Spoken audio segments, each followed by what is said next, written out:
வணக்கம் மக்களே.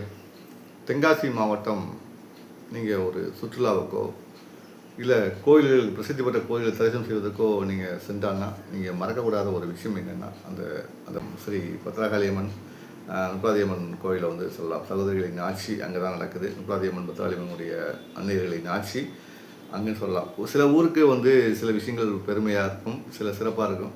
கடையத்தை பொறுத்த வரைக்கும் ஒரு பெருமையும் ஒரு சிறப்புக்குரியது பார்த்திங்கன்னா நுப்பாதியம்மன் பத்ரகாளியம்மன் கோயில் தான்.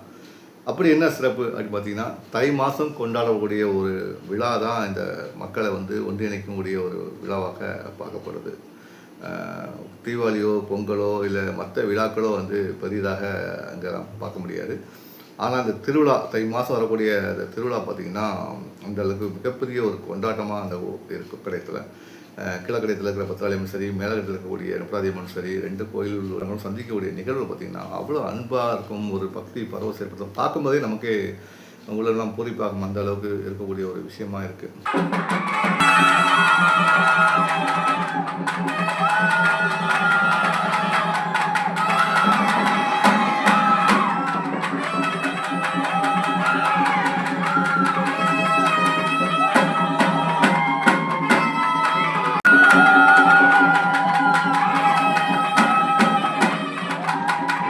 செல்வாக்கில் மிகுந்த அம்மாவாக இருக்கிறதுனால தான் நீங்கள் கடைத்தை ஆட்சி செய்யும் அரசிகளாக நுப்பாதியம்மனும் பத்ரகாளியம்மனும் வந்து விளங்குறாங்க. சரி, என்ன முக்கியத்துவம் அப்படின்னு பார்த்தீங்கன்னா, கீழக்கடையத்தை பொறுத்த வரைக்கும் பத்ரகாளியம்மன் பார்த்தீங்கன்னா மேற்கு தொடர்ச்சி மலை, அந்த கடையம் தேட்டருக்கு தாண்டி மேற்கு தொடர்ச்சி அடிவாரத்தில் ராமநிதி ஜீவநிதி பாயக்கூடிய ஜம்பு நதி செல்லக்கூடிய அந்த பாதையில் பாறைக்கு நடுவில் கீழே வந்து அழகிய வயல்களுடன் கூடிக்கொண்டிருக்காங்க அன்னை பத்ரகாளியம்மன் ஆலயம். இதுதான் மூலஸ்தானம். இங்கே தான் மூலஸ்தானம் இருந்து முன்னால் காடு பகுதியாக இருந்த பகுதி.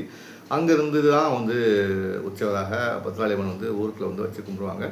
ஒவ்வொரு வருஷமும் இந்த திருவிழா டயத்தில் பார்த்திங்கன்னா மூலவரை கொண்டு போய் எங்கள் பூஜை பண்ணிவிட்டு திரும்பவும் வந்து மேற்கு தொடர்ச்சி மலைக்கு வந்து அந்த அடிவாரத்துக்கு மூலஸ்தானத்துக்கு வந்து கொண்டு வருவோம் அருள் பாலிக்கிறோம். ஸோ இந்த அன்னையர் ஊருக்கு வரக்கூடிய அந்த நாள் தான் வந்து ஊரில் வந்து மிகப்பெரிய ஒரு திருவிழாவாக இருக்கும்னு ஏற்கனவே சொன்ன மாதிரி. ஸோ இப்போ வந்து மேற்கு தொடர்ச்சி மலையில் இருக்கிற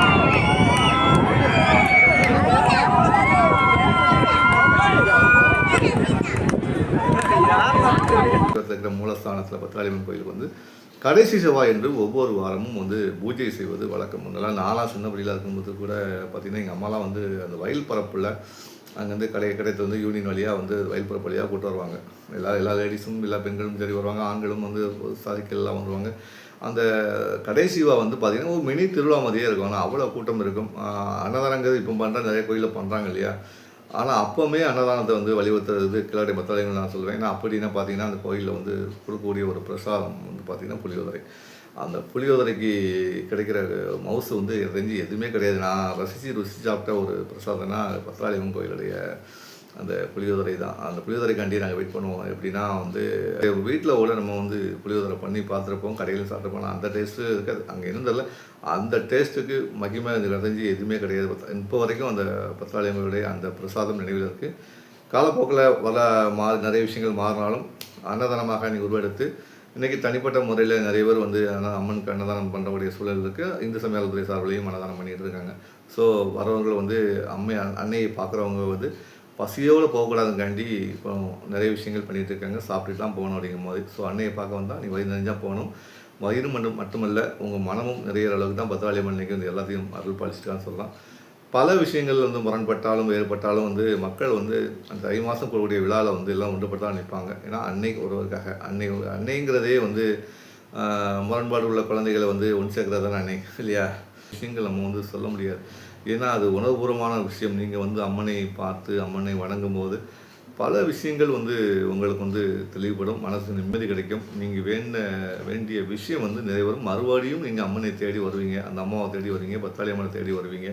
அத்தகைய சக்தியை வந்து உங்களுக்கு அம்மன் கொடுப்பாங்க. அந்த அளவுக்கு அமைதியை வந்து கொடுப்பாங்க. ஏன் இவ்வளோ கான்ஃபிடெண்ட்டாக நான் சொல்லிகிட்டு இருக்கேன் அப்படின்னா, நான் அனுபவிச்சிருக்கேன். எங்கள் அம்மா பத்ரகாளியம்மா அப்படிங்கிறது இப்போ வரைக்கும் குழந்தைகளை தான் பார்த்துட்டு ஜென்ரேஷன் நிறைய மாறி வந்தால் கூட பத்ரகாளியம்மனுக்கு உருவாகக்கூடிய அந்த குழந்தைகள் இன்னும் உருவாகிட்டு தான் இருக்கிறாங்க. அந்த திருவிழா வந்து முன்னை விட ஜெகஜோதியாக நடந்துட்டு தான் சொல்லுவாங்க. இப்போ கூட